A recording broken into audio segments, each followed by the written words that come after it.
Hey, what's going on, guys? I'm going to talk today about University of Zimbabwe students, and they're doing the right thing. They're boycotting their exams. Now, normally I wouldn't condone something like this, particularly since the exam counts for 15% of their final grade, but they're doing the right thing in this, and let me explain.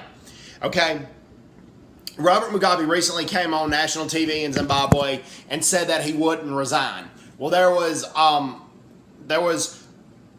going to say semi-coup, but between the two, it would be a coup where the army came in and they held Mugabe at house arrest, and the Zimbabwean army demanded that he resign. Well, Mugabe said he was going to do that, but when he got on national TV, he said he wasn't going to resign. And the students at the University of Zimbabwe are not happy about it, nor should they be, and they are in solidarity with the poor Zimbabweans in the rural areas that have really been neglected by Mugabe. And particularly also since Zimbabwe is facing a 90% unemployment amongst young people. So their degrees, while it may help them get a job compared to the average Zimbabwean, they would still have a hard time getting a job with their degrees because Mugabe ran the economy into the ground. So the students did the right thing, boycotting the exam. Nobody came in the next day to sit in for their exams.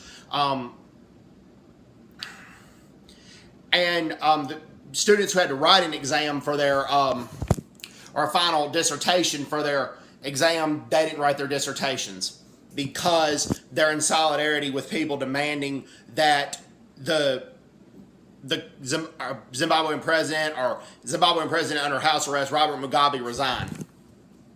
Because Mugabe needs to resign from the presidency, and the students did what they could to demand Robert Mugabe resign, because Mugabe killed 20,000 people from a rival tribe of his, from the Matabele tribe.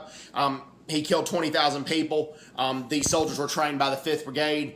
The soldiers of the 5th Brigade were trained by the North Korean army, and Robert Mugabe ordered their killings.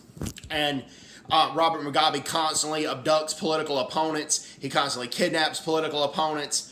That has happened, particularly about 2 to 3 years ago, from anti-Mugabe rallies. There are always a handful of people that were abducted or kidnapped from those rallies, and it just kept increasing. Also, the education system in Zimbabwe is in shambles thanks to Mugabe, but he still made teachers contribute $10 to his own party.